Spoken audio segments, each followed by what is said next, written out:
प्रहलाद जी महाराज उपदेश दे रहे थे सारे दैत्य बालकों को। तो क्या कहते हैं, अरे भैया तू कहता है कि भगवान की प्राप्ति करो, उनको प्राप्त करने के लिए तो देवता कुल में जन्म लेना होता, हम तो राक्षस हैं। उनको प्राप्त करने के लिए तो व्रत नियम अनुष्ठान संयम आदि आदि सब करना पड़ता है, तब वो मिलते हैं, हम कैसे करेंगे।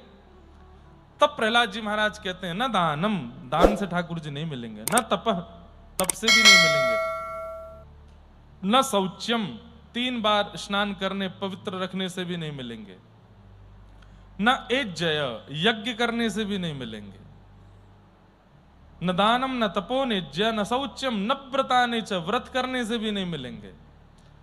30 दिन के महीना में 20 दिन व्रत करो, 10 दिन खाओ तो भी नहीं मिलेंगे। तो फिर एक बालक ने पूछा, तो फिर इन सबको बनाया क्यों जब इनसे मिलने ही नहीं है। वेद अध्ययन की आवश्यकता क्या है, यज्ञ करने की आवश्यकता क्या है, नियम साधन करने की आवश्यकता क्या है, त्रिकाल स्नान संध्या करने की आवश्यकता क्या है। जब इनसे ठाकुर जी मिलते ही नहीं हैं तो फिर इनकी आवश्यकता क्या है। तब एक बहुत सुंदर इसका उदाहरण आचार्य चरणों ने दिया कि भाई देखो, प्रहलाद जी महाराज कह रहे हैं प्रियते मलया भक्त्या। क्या कह रहे हैं, दान कोरे दान से नहीं मिलेंगे, दान में भी प्रेम भक्ति होनी चाहिए। यज्ञ, यज्ञ कोरे से नहीं मिलेंगे, उस यज्ञ में भी प्रेम लक्षणा भक्ति होनी चाहिए। नियम कोरे से नहीं मिलेंगे, नियम में भी प्रेम लक्षणा भक्ति होनी चाहिए। जबरदस्ती नहीं, अरे मैया गोदावरी जी में नहाना ही पड़ेगा, क्या करें बंधे हैं हमारे हाथ पर ना, प्रेम से। 5 बजे सवेरे नेत्र खुलें, 4 बजे नेत्र खुलें तो आलस तो रहेगा, लेकिन तुरंत आलस का त्याग करके बस ऐसे नहीं श्री गोदावरी मैया की गोद में जाना है और इस उत्साह के साथ जाना। तो क्या हो गया, नियम भी हुआ, नियम के साथ प्रेम भी हो गया, नियम के साथ प्रीति भी हो गई।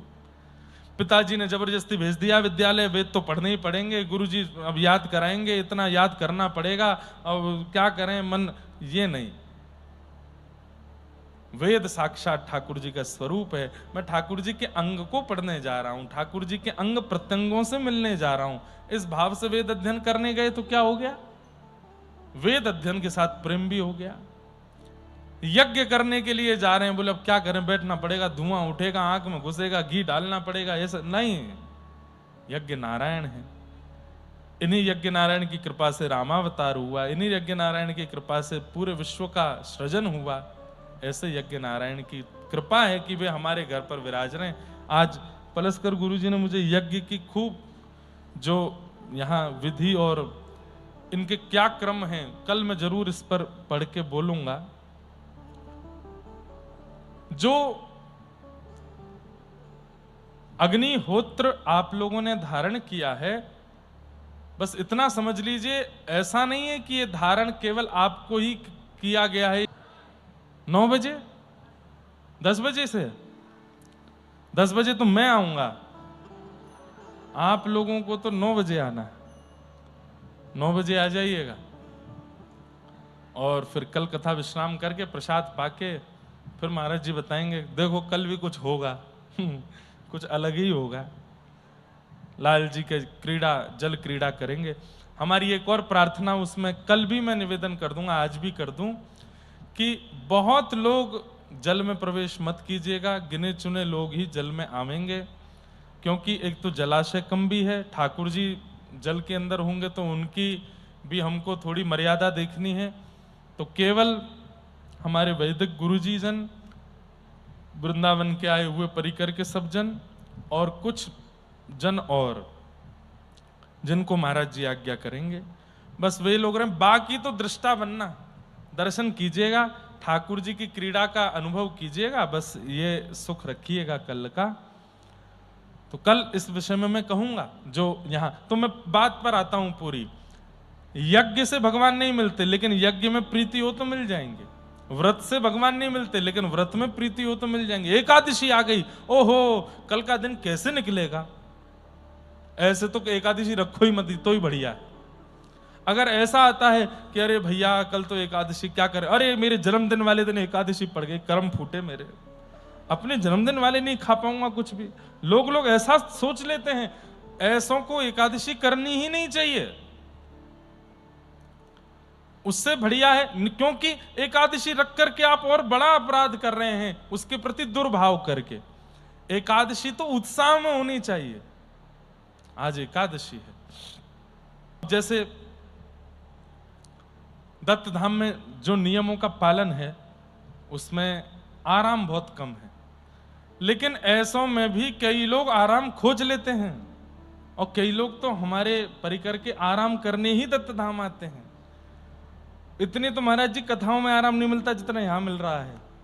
एक हमारे पंडित जी हैं, उन्होंने किसी तखत के नीचे अपना बिस्तर लगाया कि महाराज जी मुझे खोज नहीं पाऊंगा, पर मुझे पता चल गया है। अब उस बिस्तर की खैर नहीं, कल बिस्तर सहित गोदावरी जी पे जाएंगे वो। बैठे हैं क्या यहाँ पे? अच्छा नहीं, यहाँ नहीं है, अभी गए हैं।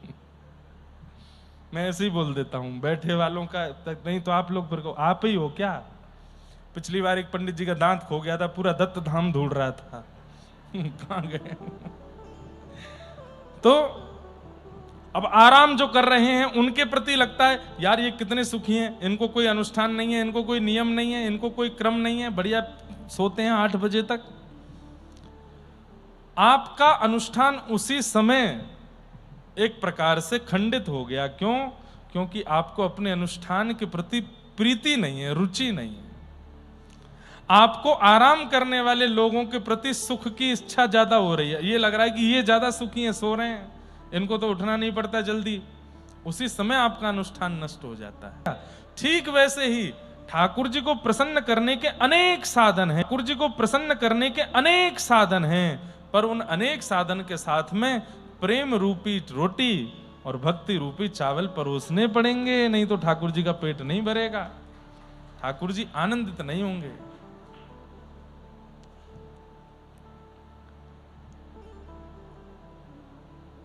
इसलिए भक्ति बहुत आवश्यक, प्रेम बहुत आवश्यक। और वो प्रेम सीखना है तो आइए दत्त धाम। वो प्रेम सीखना है तो जाइए किसी सदगुरु की शरण में, जाइए किसी आचार्य की शरण में, रहिए वहां पर। अरे एक वृंदावन में एक महात्मा चले गए कहीं पर, और जिन महात्मा के यहाँ गए उनसे जाके बोले मुझे अपने आश्रम में कोई काम दे दो, कुछ दिन संत संग करना है, मैंने सुना है संतों के संग रहने से प्रेम बढ़ता है। तो महात्मा जी ने कहा गौशाला में गोबर उठाओ। तो उसको सुन के इतना बुरा लगा, मेरे रूप को देख करके, मेरे तन को देख करके इनको एक बार भी नहीं लगा कि मैं गोबर उठाने वाला लगता हूं। अरे कम से कम रसोई में सेवा दे दो, परोसने की रोटी सेवा दे दो, सब्जी बनाने की सेवा दे दो, मंदिर के ऊपर अंदर मार्जन की सेवा, झाड़ू पोंछा की। गौशाला में गोबर उठाऊं मैं? पूछ। और इसके अलावा और कुछ नहीं है तुम्हारा काम, केवल हाथ में परात लिए घूमते रहो, जैसी गैया गोबर करे उसको भरो डालो, यही सेवा है। बेमन से प्रारंभ किया, 1 महीना 2 महीना 6 महीना बाद गुरुजी कुछ और काम नहीं, तुम पर वही काम है, बाकी सब है काम करन, तुम बस गोबर ही उठाओ। 6-7 महीने बाद उसके मन में आया कि यहां प्रेम नहीं मिल रहा है, दुर्गंध मिल रही है, नाक कान सब जगह बिल्कुल गैया का गोबर ही घुस गया है, ऐसी जगह नहीं रहना मुझे। तो जब जा रहा था तो कोई और आया, वो बड़ा दीन था, उसने आकर के गुरुदेव से कहा गुरुदेव कोई सेवा दो। बोले ये जा रहा है, इसकी जगह तुम लग जाओ, गोबर उठाओ। तो वो हंसने लगा जाने वाला, बढ़िया है, मेरी जैसी तेरी भी होगी स्थिति, गोबर उठाता रहे। किस लिए आया था यहाँ पर? बोले गुरुदेव की सन्निधि में रहने से प्रेम बढ़ता है। बोले मैं भी देखता हूं कैसा प्रेम बढ़ेगा। निष्ठा से गोबर ही उठाता रहा। 5 साल बाद जो गया था वो लौट करके आया, देख के आऊं आश्रम में क्या चल रहा है। जब देखने के लिए आया तो महंत जी की गद्दी पे वही बैठा था, गोबर फेंकने वाला। उससे जाकर वो भाई तुम, वो महंत जी बोले वो तो पधार गए। बोले तुम यहाँ? बोले कि बस गोबर उठाया 5 साल तक, उनसे ही उनके चरणों में बैठता था, खूब प्रेम देते थे। एक दिन उनके प्रवचन में रो रहा था बहुत जोर से, बस प्रेम आ गया था चित्त में। तो मेरे प्रेम को देख करके वो इतने रीझ गए, बस उसी दिन अपने उत्तराधिकारी के रूप में मुझे चुन लिया, बैठ गया। मतलब इसलिए मत आइएगा किसी आचार्य के चरण में कि हम भी उत्तराधिकारी बन जाएं, पर एक बताने वाली बात है कि सदगुरु आचार्यों की शरण में जाने से और वो जो कह दें, वो जो काम बता दें आपको, उसको बस कर लीजिए। ये मत सोचिएगा कि छोटा है कि बड़ा है कि कैसा है क्या, ना, बस कर लीजिएगा। जो कार्य दिया है, जितनी सीमा का दिया है, जितनी सीमित अवस्था का दिया, उतने में कर दीजिए उसको लगन के साथ। वो कार्य से ही आपको प्रेम अनुभव होने लगेगा। तो प्रीति, प्रेम, ऐसे दत्त धाम को हम बारंबार प्रणाम करते हैं, बारंबार वंदन करते हैं। और आज के पावन चरित्र श्री कुम्भन दास जी के चरित्र में प्रवेश मेरे बड़े प्रिय हैं। अष्ट सखाओं में श्री कुम्भन दास जी खूब गाया है हमने कुम्भन दास जी के पदों को। वैसे तो आप सुनते जाएंगे तो एक से बढ़कर के एक सारे सखा हैं ही, लेकिन कुम्भन दास जी का ठाकुर जी से एक विशेष प्रकार का प्रेम है, विशेष प्रकार की रुचि है। तो गोवर्धन के पास में एक जमुनावतो गांव है, आज भी कुम्भन दास जी का गांव है, वहां आपका जन्म हुआ। कुलीन अच्छे कुल में आपका जन्म हुआ, लेकिन माता पिता धन संपन्न नहीं थे। प्रसन्न होते हैं तो उसको 2 लक्षण देकर के संसार में भेजते हैं। ठाकुर जी की प्रसन्नता का एक लक्षण है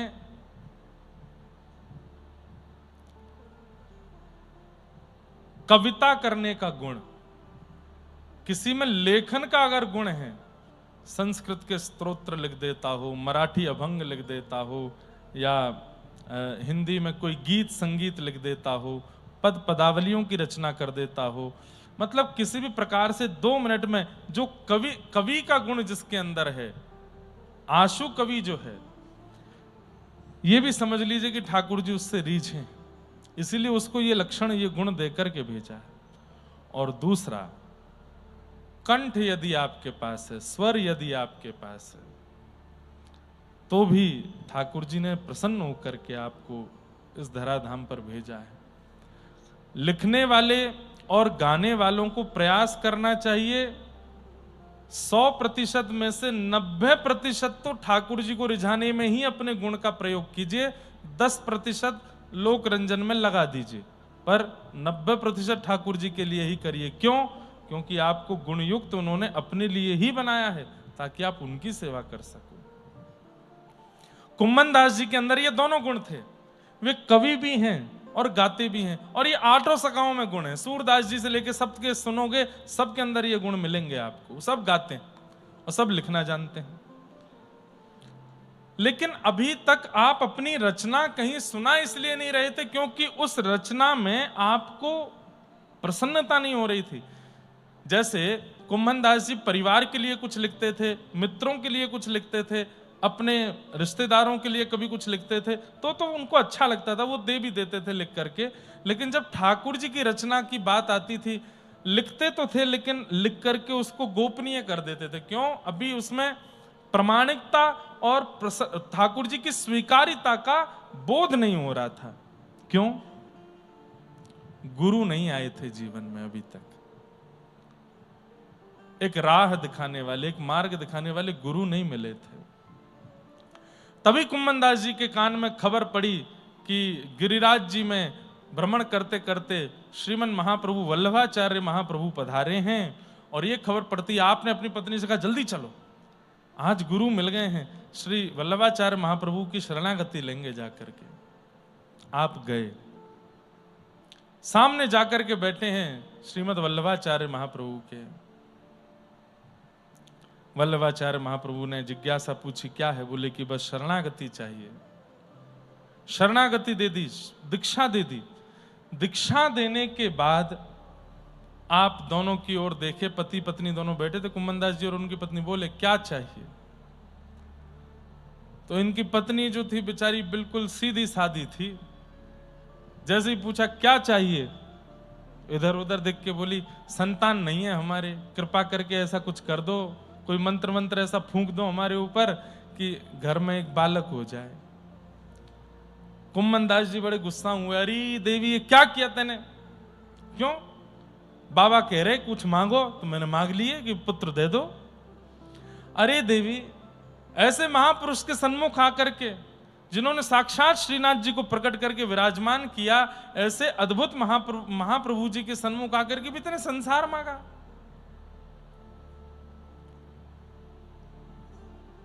वल्लभाचार्य महाप्रभु बोले, कुछ ऐसे लड़ो नहीं, तुम्हें कुछ और चाहिए तुम बताओ ना। तब श्री कुम्मन दास जी ने अपनी अभिलाषा प्रकट की। श्री वल्लभ की बलिहारी हारी, वल्लभ की बलिहारी, सब इनको वचनामृत सींचत, सब इनको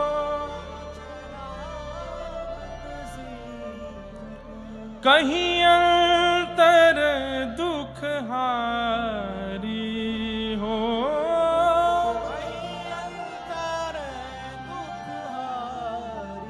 श्री वल्लभ वल्लभ की बलिहारी, श्री वल्लभ वल्लभ की बलिहारी।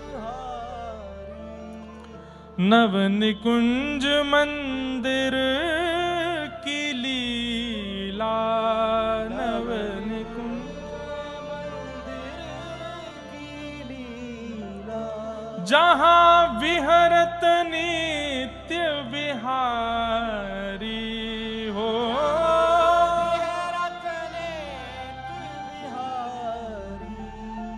कुंभन दास प्रभु गोवर्धन धर, कुंभन दास प्रभु गोवर्धन धर, हुए हो दासी तिहारी हो, हुए हो दासी तिहारी, श्री वल्लभ वल्लभ की बलिहारी, श्री वल्लभ वल्लभ की बलिहारी।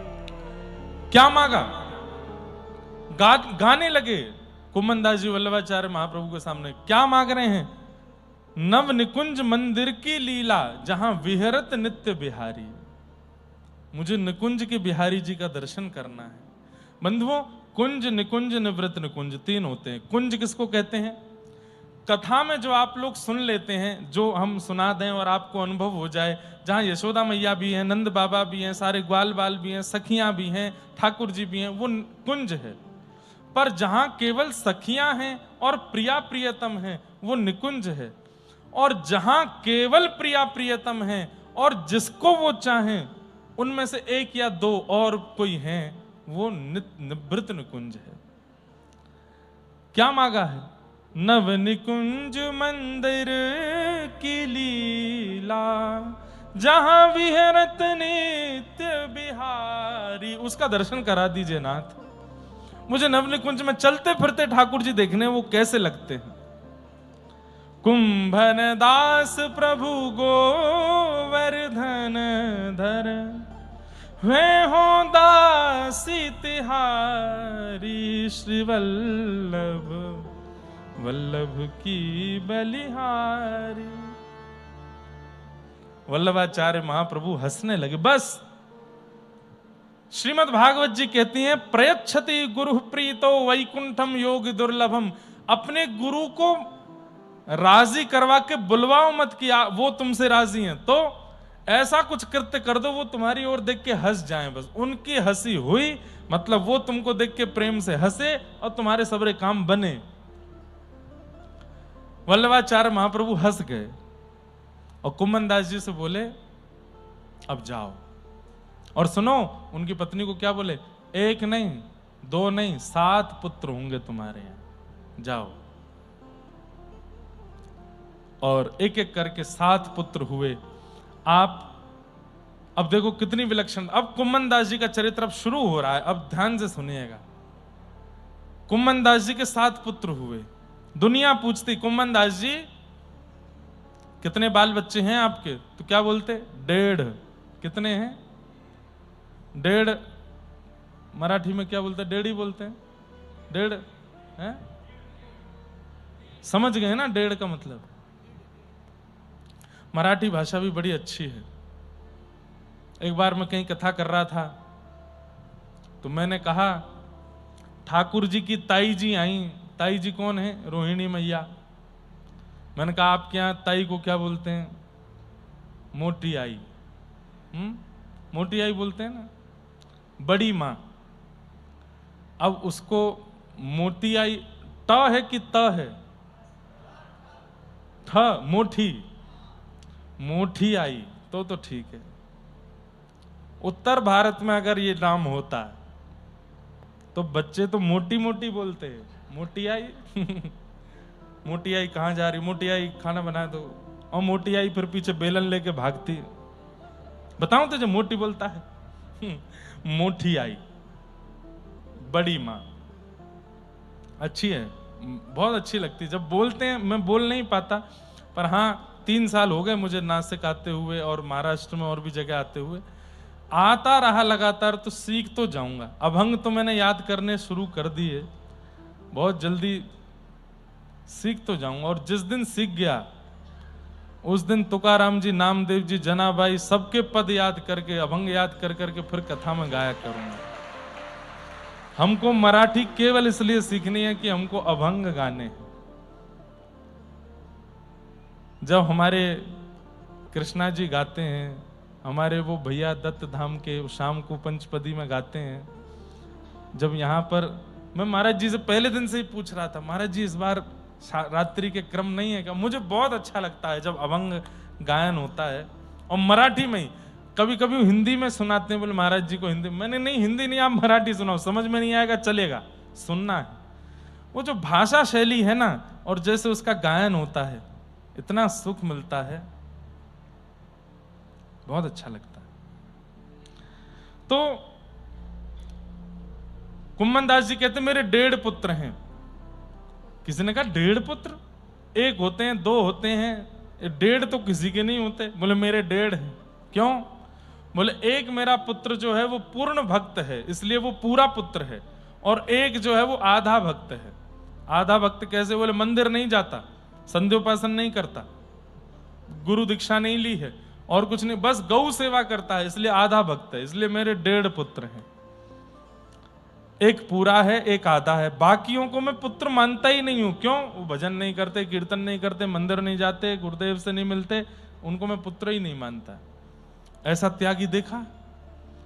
अपनी संतान में कौन त्याग करता है? लेकिन कुम्मन दास जी ने ठाकुर जी के लिए अपनी संतान में भी त्याग की भावना रखी। 1.5 पुत्र हैं मेरे।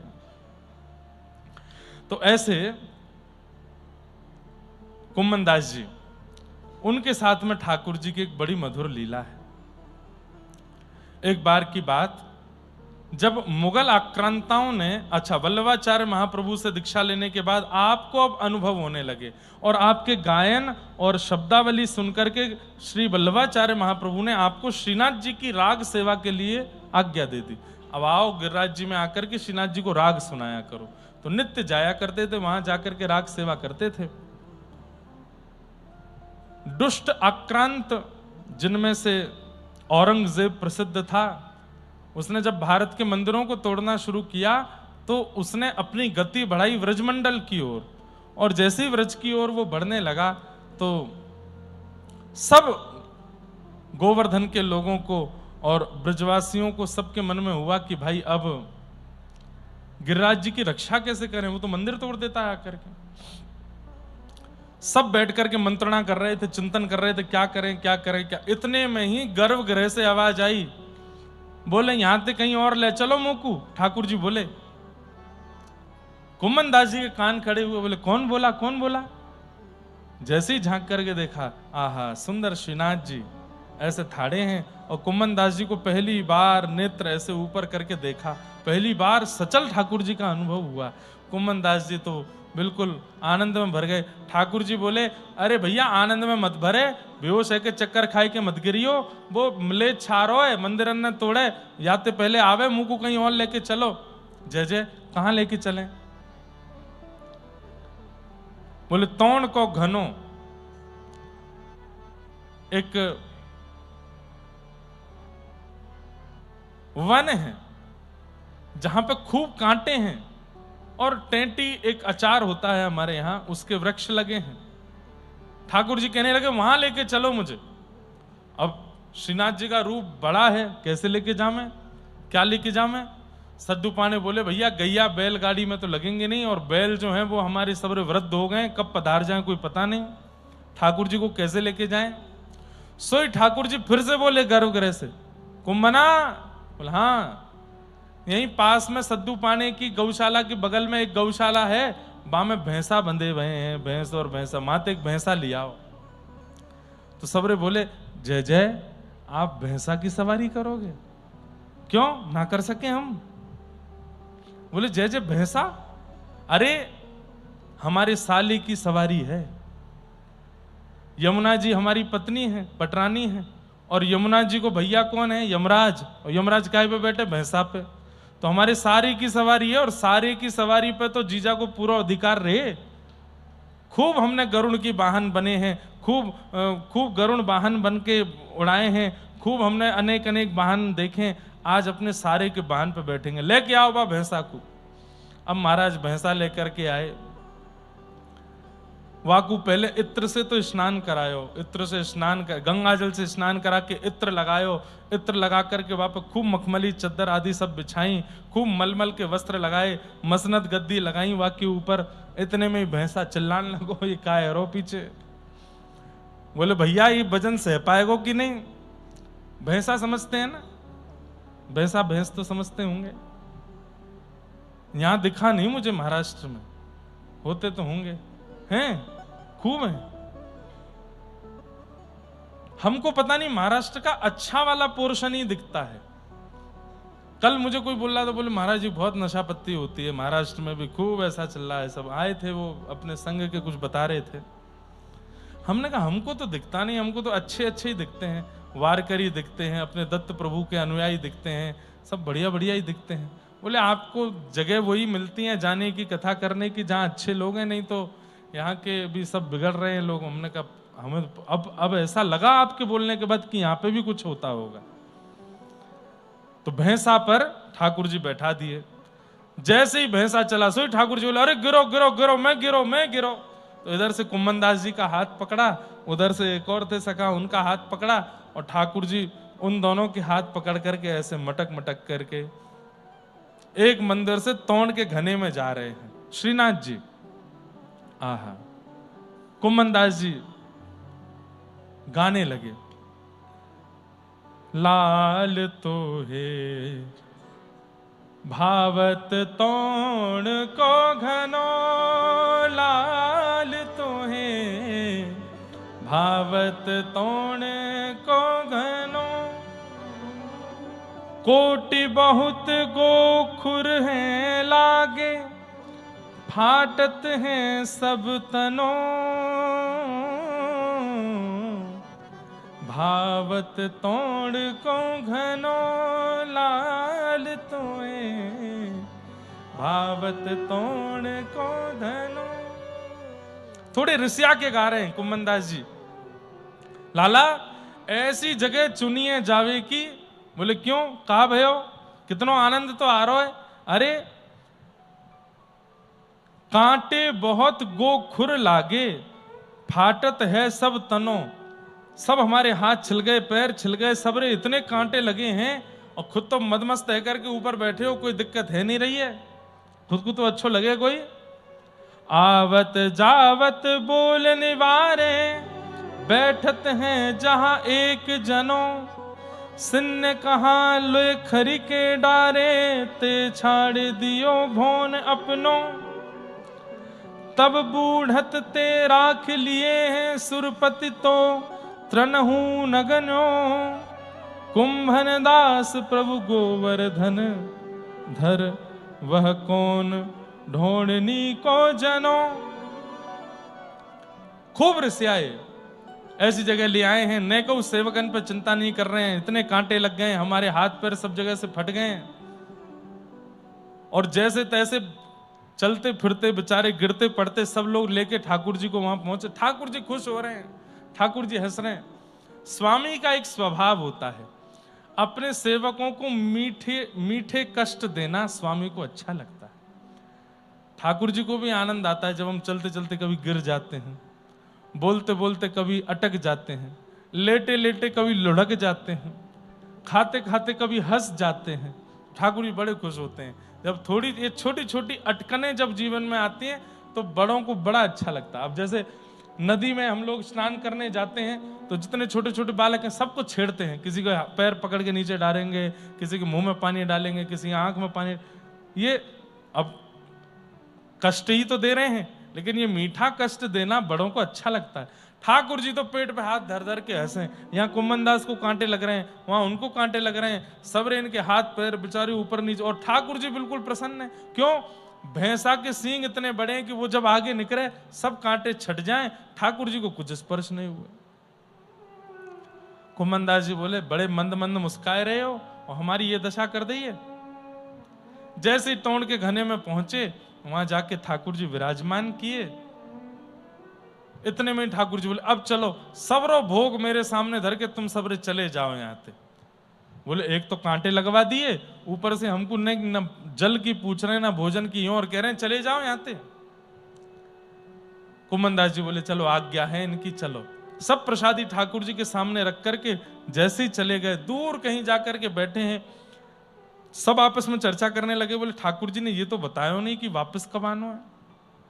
कुम्मन दास जी बोले, मैंने देखूं कर कहा रहे हैं ये। जैसे ही एक झाड़ के अंदर से झांक करके देखा, तभी क्या दिखते हैं, आहा,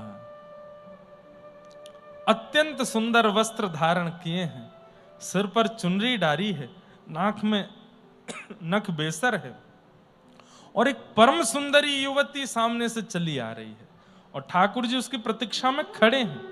कोई और नहीं है, श्री प्रिया जी हैं, श्री श्यामा जी हैं, हमारी श्री राधा रानी है। जैसे ही राधा रानी आई, आहा, कुम्मन दास जी तो देख करके आनंदित हो गए। ओ, तो ये इनते मिलवे आए। और आज कुम्मन दास जी, अच्छा, मैंने वल्लभाचार्य जी से मांगा था कि मुझे नव निकुंज मंदिर में जहां विहार करते ठाकुर जी हैं उनका दर्शन करना है। आज वो दर्शन हो गए। प्रिया प्रियतम दोनों परस्पर एक दूसरे को अन्न पवा रहे हैं, प्रसाद पवा रहे हैं। एक भाग किशोरी जी पवाती हैं, एक भाव ठाकुर जी पवाते हैं, और श्री कुम्मन दास जी दूर से देख करके इतने कांटे लगे। इसका क्या तात्पर्य था? जब तक भव के जितने भी हमारे कर्म बंधन हैं उनको हम भोग नहीं लेंगे तब तक भगवत अनुभव होना संभव नहीं है। जब तक जीवन में आने वाले कष्टों को हम भोग नहीं लेंगे, जो हमारे प्रारब्ध के हैं, वो जब तक खत्म नहीं हो जाएंगे, भगवत अनुभव होना थोड़ा मुश्किल है।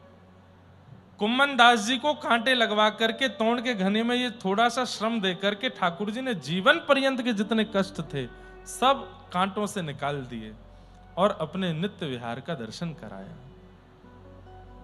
आपने दर्शन करके बड़े आनंदित हुए, बड़े प्रसन्न हुए। ठाकुर जी वापस मंदिर में आके विराज गए। नित्य नित्य खूब सुंदर सुंदर पदों की सेवा, खूब सुंदर रागों की सेवा आप करते थे। एक बार गुसाई श्री विठलनाथ जी ने तानसेन को बुलवाया। तानसेन आए,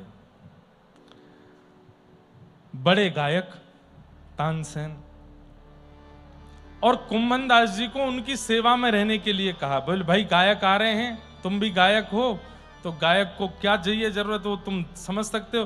तो बड़े गायक दिल्ली से आ रहे हैं, तानसेन, ठाकुर जी की सेवा करने के लिए, उनकी सेवा में तुम रहना। कुम्मन दास जी बोले, जो आज्ञा। तानसेन आए, आकर के सबसे पहले तो कुम्मन दास जी ने उनको स्वागत किया, आइए आइए, विठलनाथ जी ने मुझको आज्ञा दी आपकी सेवा, आप प्रसाद पा लीजिए। प्रसाद पाने बैठे तो फिर डिमांड करने लगे, हमको तो ये खाना है, हमको तो ऐसा खाना है, ये तो कुम्मन दास जी सब तैयारी करवा के लाने लगे। हमारे लिए पान बनवा करके लाओ, तो कुम्मन दास जी जाने लगे, सुनो उसमें थोड़ा सा जर्दा मिलवा के लाना, तंबाकू। कुम्मन दास जी देखने लगे, बोले, भैया तुम ठाकुर जी की सेवा करवे आए हो कि किसी राजमहल में गाने आए हो? पान बनवा लाए। कुम्भनदास जी उनको लेकर के जैसे ही मंदिर पहुंचे, श्रीनाथ जी के सन्मुख बैठे हैं और श्रीनाथ जी के सन्मुख बैठकर के तानसेन ने गाना प्रारंभ किया। जैसे ही गाते हुए तानसेन को देखा, और शिष्य कैसे बने इसके पीछे भी एक सुंदर कथा है। तानसेन जी के संदर्भ में कथा आती है कि एक समय ऐसा आया कि अब तानसेन को लोग सुनने के लिए नहीं बुलाते थे, तो तानसेन को बैठा देते और चारों तरफ बुझे हुए दीपक रख देते और बस एक ही बात कहते, इनको आप जलाओ गा करके।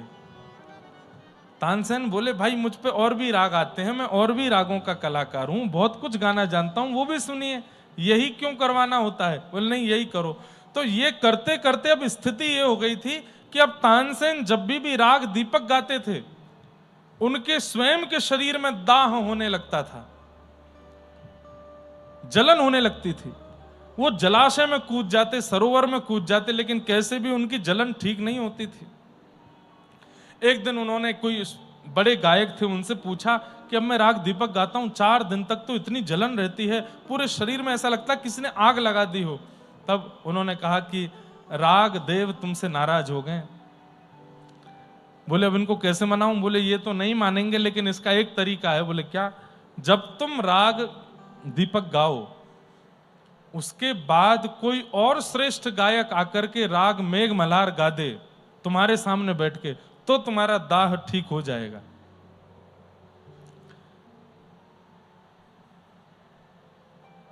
अब इनसे ऊंचा कोई गायक ही नहीं था। इन्होंने कई बार प्रयास किया गायकों को बुला करके, बोलते मैं दीपक गाऊंगा, जैसे ही मेरे अंग में दाह हो तुम राग मेघ मल्हार गाना। तो ये राग दीपक गाते और जैसे ही दाह होता कहते गाओ। अब वो खूब गाते रहते, लेकिन इन पर कोई असर ही नहीं होता, क्योंकि मेघों का बरसना आवश्यक है और वो केवल इन्हीं से होता था और किसी से नहीं हो सकता। अपनी चिकित्सा स्वयं नहीं कर पा रहे थे अपनी, क्योंकि औषधि अंदर ही है, कैसे करें? तो इन्होंने निर्णय ले लिया कि अब मैं दीपक राग नहीं गाऊंगा। लेकिन इनकी प्रसिद्धि उसी बात से थी, जहां भी जाते थे वहां दीपक राग ही गवाया जाता था। एक बार बादशाह ने इनको बुलाया और बुला करके कहा दीपक गाओ। तो बोले भगवान मैं और कुछ सुना दूंगा आपको, लेकिन वो राग मैं नहीं गा सकता, मुझे तन में दाह होता है, मेरे को अग्नि लग जाती है और मैं मर जाऊंगा किसी दिन अगर मैं गाऊंगा तो, इसलिए आप कृपा करके मैं और कुछ सुना देता हूं पर वो मत सुने। तब किसी ने बादशाह के कान भरते हुए कह दिया, बोले कि महाराज आप बड़े बड़े अतिथियों को बुलाते हैं, तानसेन से गवाते हैं और उनके सामने जब ये दीप जला देता है तो सब आपकी प्रशंसा करते हैं, इसलिए तानसेन चिढ़ गया है। गाता मैं हूं, मेहनत मैं करता हूं, प्रशंसा इनकी होती है, इसलिए आपकी प्रशंसा ना हो, इसलिए इसने ये निर्णय लिया है कि ये राग दीपक नहीं गाएगा। तो बादशाह ने कहा अगर ऐसी बात है तो आज ये इसको दीपक गाना पड़ेगा। अपने सैनिकों को खड़ा कर दिया तलवार लेकर के, अगर ये नहीं गावे तो इसका सर धड़ से अलग कर देना। तानसेन बैठे हैं, सोच रहे हैं अब मैं क्या करूं। बोले कि इनके तलवारों से मरने से अच्छा है कि मैं दीपक गा करके अपने राग को गाते हुए स्वयं जल करके ही मर जाता हूं। जैसे ही गाना प्रारंभ किया दीपक तो जल गए, लोग बाग खड़े होकर के ताली बजाने लगे, लेकिन तानसेन वहां नहीं था। क्यों? दौड़ गए, बाहर भाग करके गए, सरोवर में कूदें, नदी में स्नान करें और रोवें, चीखें, चिल्लावें, पूरा शरीर कंपायमान होवे, सब जगह अग्नि लगी है, दौड़ते जा रहे हैं, दौड़ते जा रहे हैं, दौड़ते जा रहे हैं, सबसे कह रहे हैं कोई रक्षा करो, कोई बचाओ, मुझे कोई बचाओ।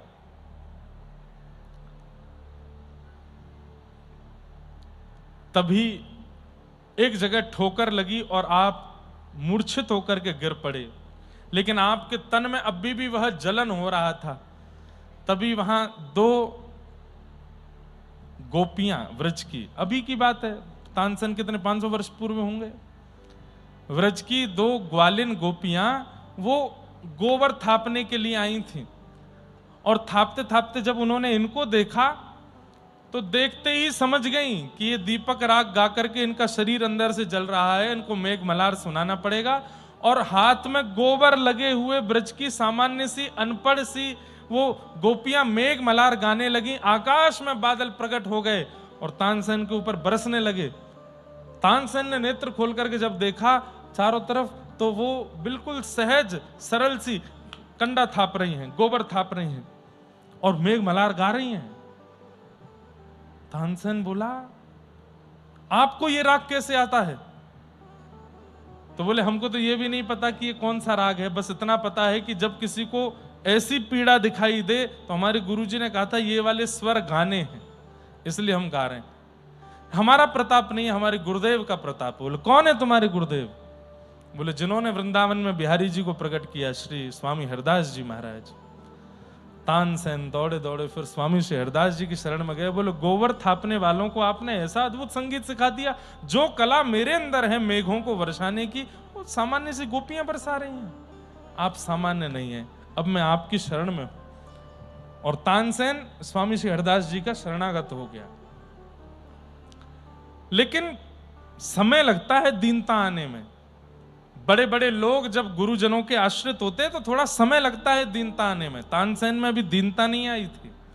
आज श्रीनाथ जी की सेवा करने के लिए गए, कुम्मन दास जी उनकी सेवा में थे। सामने बैठ करके जैसे ही राग गाना प्रारंभ किया, अंदर से गोसाई विठलनाथ जी ने देखा गा रहे हैं और बीच बीच में कुम्मन दास जी के हाथ में पीक दान दे रखा था, उसमें पीक दान करते हैं और फिर गाने लगते हैं। गोसाई श्री विठलनाथ जी ने तुरंत कपाट बंद कर दिए ठाकुर जी के और बाहर आकर के बोले, पहले बाहर जाओ, कुल्ला करके आओ, मुंह धो करके आओ। ये रजवाड़ों के राज शासन में नहीं गा रहे हो आप, ये ठाकुर जी का स्थान है, पवित्र होकर के आइए, फिर गाइए। उनको थोड़ा लगा तो उठ करके गए, बाहर हाथ मुंह धो के कुल्ला उल्ला करके आए, आकर के बैठ के फिर गाने लगे। जैसे ही गाने लगे गोसाई जी ने फिर कपाट खोल दिए। थोड़ी देर सुनने के बाद गोसाई जी ने जैसे ही भीतर झांक करके देखा मंदिर में, तो श्रीनाथ जी को झोंके आ रहे थे।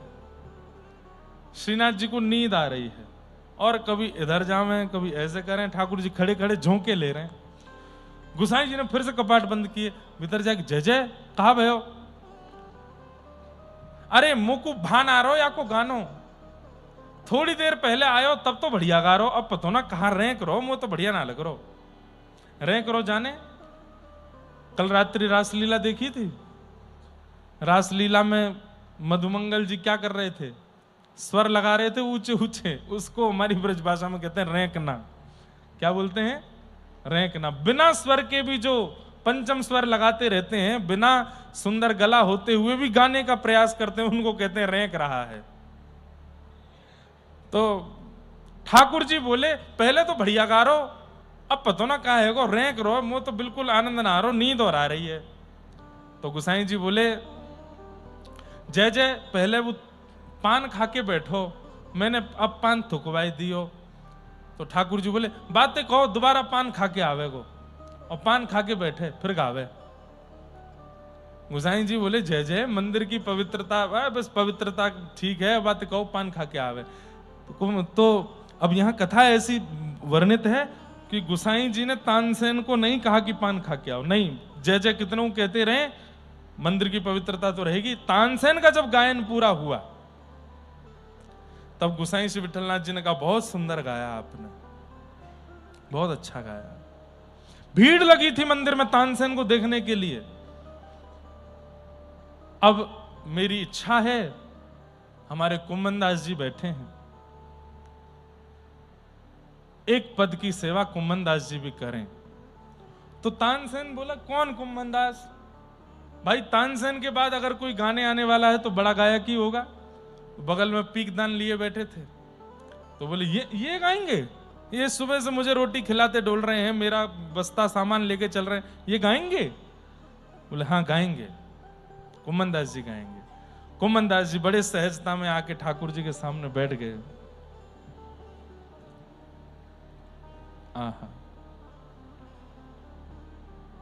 गोसाई जी ने कहा, गाओ कुंभना।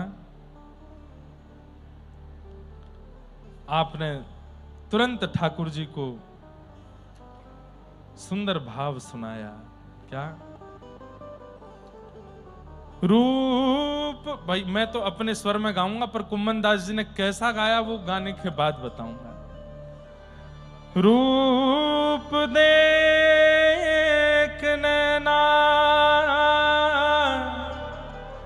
पलक लागे नहीं, रूप देख नैना पलक लागे नहीं। कैसा रूप है मेरे नाथ का कि जैसे ही देखते हैं तो पलक झपकना भूल जाते हैं। रूप देख नैना पलक लागे नहीं, तुरंत लिख करके गाने लगे, तुरंत बना करके पद गा दिया ठाकुर जी के सामने। गोवर्धन के अंग अंग ऊपर, गोवर्धन के अंग अंग ऊपर, निरख नैन मन रहत नहीं, रूप देख नैना पलक लागे नहीं। कहारी कहूं कछु कहत न आवे, कहारी कहूं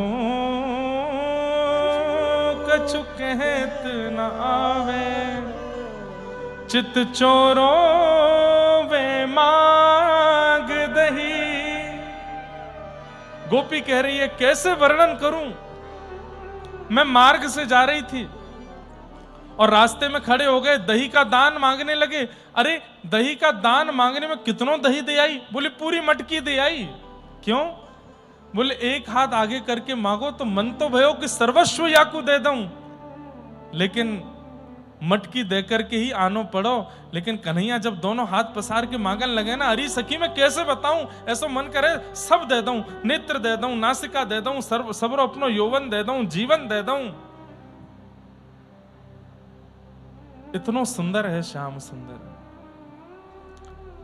कुंभन दास प्रभु के मिलवे की सुंदर बात सखियन सोजू कही। कुंभन दास प्रभु के मिलवे की सुंदर बात सखियन सो कही। रूप देख नैना पलक लागे नहीं। कुम्मन दास जी गा रहे हैं, सिसकियों की आवाज आ रही है, और तभी गुसाई विठलनाथ जी ने भीतर देखा तो भीतर श्याम सुंदर के नेत्र सजल हैं, और सामने देखा तो कुम्मन दास जी के नेत्र सजल हैं। लेकिन स्थिति तो तब विचित्र हो गई। तब क्या देखा, पीछे तानसेन मूर्छित पड़े हैं और नेत्रों से अविरल अश्रुधार गिर रही है। भाई आप यदि किसी चीज में निपुण हैं और उसी भाव में निपुण और कोई व्यक्ति आ जाए तो ये बात होती ही है, ये स्वाभाविक बात है कि आपके चित्त में उसके प्रति प्रतिस्पर्धा आ जाएगी, उसके प्रति ईर्ष्या आ जाएगी। पर यदि कोई वस्तु आपको आती है और कोई दूसरा आकर के जब वही क्रिया करने लगे और आपको उसके प्रति प्रतिस्पर्धा ना हो, उसके प्रति ईर्ष्या ना हो, बल्कि उसके प्रति प्रेम होने लगे, वो वही कर रहा है जो आप करते आए हैं, लेकिन फिर भी आपको उसके प्रति प्रीति हो रही है, तो ये बात प्रमाणित है, या तो उसके चित्त में ठाकुर जी विराजमान है या आपके चित्त में ठाकुर जी विराजमान है। कुम्मन दास जी के चित्त में ठाकुर जी बैठे हैं। तानसेन सुनकर के प्रतिस्पर्धित हो जाना चाहिए था, ईर्ष्या हो जानी चाहिए थी। तानसेन जब गा रहे थे तब वाह वाह हो रही थी, लेकिन कुम्मन दास जी ने जब गाया तो केवल आह हो रही है, सबके नेत्रों में अश्रु भर आए हैं। तानसेन को जब होश आया, कुम्मन दास जी को हृदय से लगा लिया।